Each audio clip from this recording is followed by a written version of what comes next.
2024 लोकसभा आम चुनाव में बसपा की सीट एक भी नहीं निकल पाने के कारण काफी टेंशन बनी हुई है। उनको कभी आपने उपचुनाव लड़ते हुए नहीं देखा है, लेकिन इस बार बसपा ने अपने प्रत्याशियों को उपचुनाव में उतारने का फैसला कर चुकी है। जी हाँ, अपना मन बना चुकी है कि 10 सीटों पर वो अपने प्रत्याशी उतारेगी और अपने वोट बैंक को मजबूत करेगी। और इसी के साथ एक और बड़ी खबर निकल के सामने आ रही है कि आजाद समाज पार्टी के अध्यक्ष चंद्रशेखर रावण नगीना के सांसद ने भी अपनी 10 सीटों पर उपचुनाव लड़ने के लिए 10 सीटों पर प्रत्याशी उतारेगी। आजाद समाज पार्टी उत्तर प्रदेश की 10 सीटों पर अपने प्रत्याशी उतारेगी।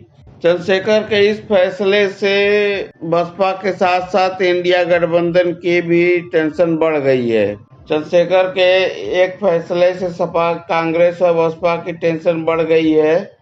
यूपी उपचुनाव में कहीं बिगड़ न जाए इंडिया गठबंधन का खेल। यूपी की 10 सीटों पर उपचुनाव होने हैं। ऐसे में सभी दल पूरी ताकत के साथ इसको जीतने में लगे पड़े हैं। उपचुनाव की सभी सीटों पर चंद्रशेखर आजाद ने भी लड़ने का ऐलान कर दिया है। इससे इंडिया गठबंधन के साथ साथ बसपा की भी टेंशन और बढ़ गई है।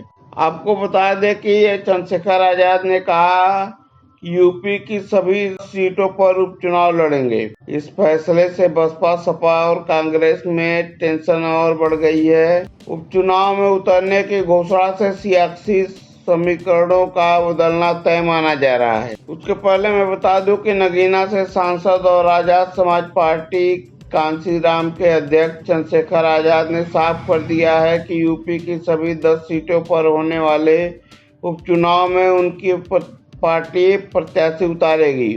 दलित युवाओं में लोकप्रियता के कारण ग्राफ पर ऊपर रहे चंद्रशेखर के इस फैसले के बाद बसपा तो टेंशन में है ही, सपा और कांग्रेस की भी परेशानियां बढ़ती हुई दिखाई दे रही हैं। वजह है कि गठबंधन को यूपी में लोकसभा चुनाव में चमत्कारिक नतीजे मिलने में बड़ा हाथ दलित वोटरों का रहा है। अब बसपा के अलावा अगर चंद्रशेखर भी ताल ठोकेंगे तो इसका नुकसान सपा कांग्रेस गठबंधन को उठाना पड़ सकता है। वही बता दें कि चंद्रशेखर कहीं बिगाड़ न दे सपा और कांग्रेस का खेल। लोकसभा चुनाव में सपा और कांग्रेस गठबंधन करके चुनाव मैदान में उतरी थी।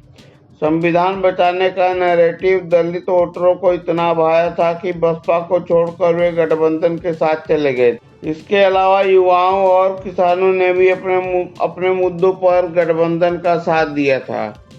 नतीजा यह हुआ था कि भाजपा 33 सीटों पर सिमट गई, जबकि सपा को 37 और कांग्रेस को 6 सीटों पर जीत मिली थी। इससे गठबंधन उत्साहित है और विधानसभा उपचुनाव में भी हाथ मिलकर ही लड़ने का फैसला कर चुका है।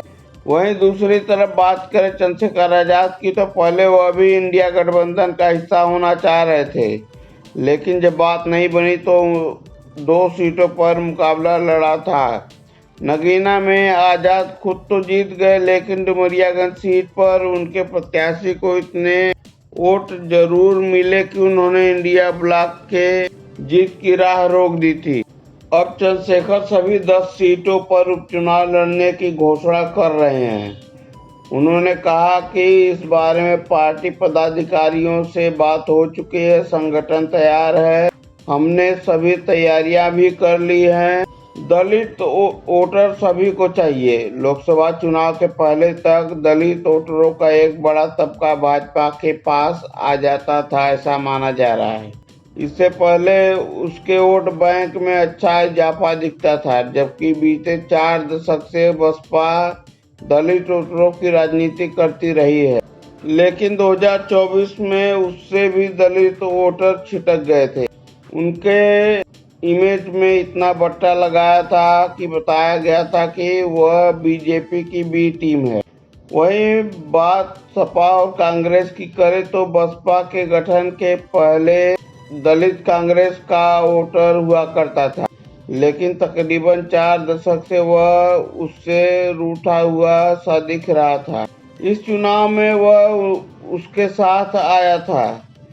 सपा को भी इसका लाभ मिला था। सपा इसके पहले 2019 में बसपा के साथ गठबंधन करके लोकसभा चुनाव लड़ चुकी है, लेकिन तब भी दलित वोटर सपा में ट्रांसफर हुए थे या नहीं हुए थे वो तो बात की बात है।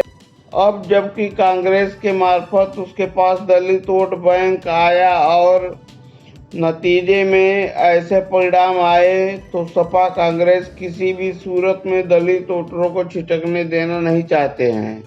लेकिन चंद्रशेखर के आने से सियासी समीकरणों का बदलना तय माना जा रहा है।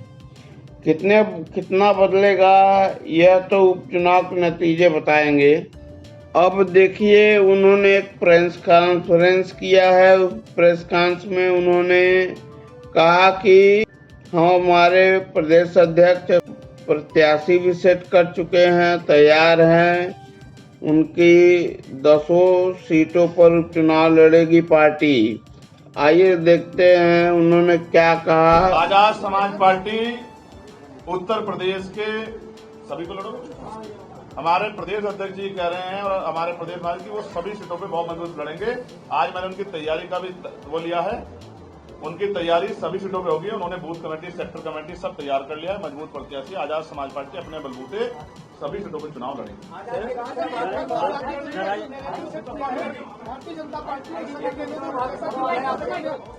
देखिए, मैं फिर कह रहा हूँ, धर्म और जाति से आगे हटके अगर वास्तविकता में बुनियादी मुद्दों में बात होगी तब जाके उत्तर प्रदेश अच्छा स्थिति बनेगी। सर, लोकसभा चुनाव के बाद मॉब लिंचिंग में इजाफा हुआ है, खासतौर से उत्तर प्रदेश में मॉब लिंचिंग में मुझे लगता है उत्तर प्रदेश सरकार रिकॉर्ड काम कराएगी। पत्रकारों को दबाने की बजाय अगर मॉब लिंचिंग पे लगाम लगाई जाए तो शायद मुझे लगता है कि सब कुछ अच्छा हो सकता है। मुआवजे का क्या मुतालबा करना चाहिए। सरकार की जिम्मेदारी मुआवजा भी दे और उनको सुरक्षा भी दे।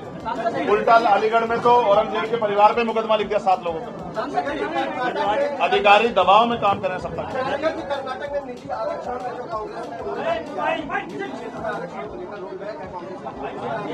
देखिए, कुछ करने के लिए कुछ खतरा तो उठाना पड़ेगा। जिन लोगों पे कुछ नहीं उनको अपलिफ्ट करने के लिए, और वो निजी क्षेत्रीय आरक्षण है, लेकिन उससे भी बड़ा जो उन्होंने SC ST का जो पैसा उन्होंने अपनी स्कीमों में लगाया वो बहुत बड़ा गलत किया। SC ST के साथ बहुत बड़ा धोखा किया।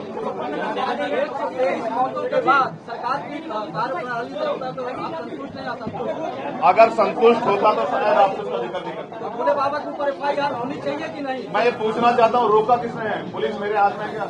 गिरफ्तारी मेरे हाथ में क्या? मुख्यमंत्री तो कहते हैं कि हम जमींदार कर देंगे।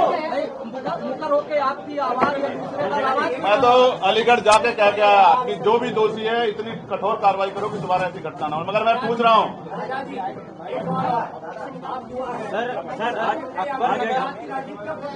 क्या कह रहे हैं? जात पात की राजनीति तब खत्म होगी जब आजाद समाज पार्टी सत्ता में आ जाएगी, क्योंकि हम जाति विहीन समाज चाहते हैं। हम ही करेंगे खत्म, आप चिंता मत।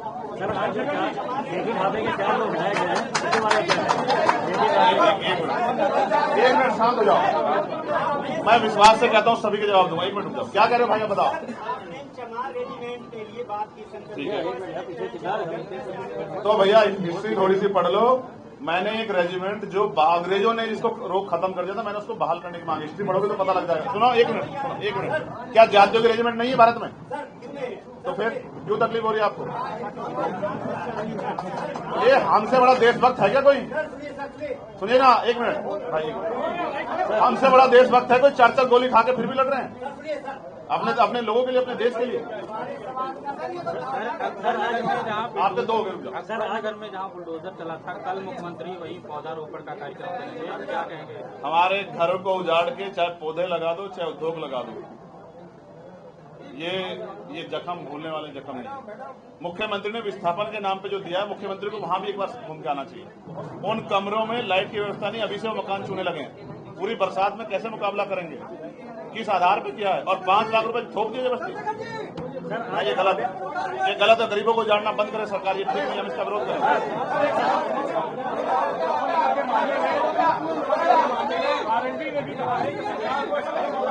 गलत को सब लोग गलत कहेंगे।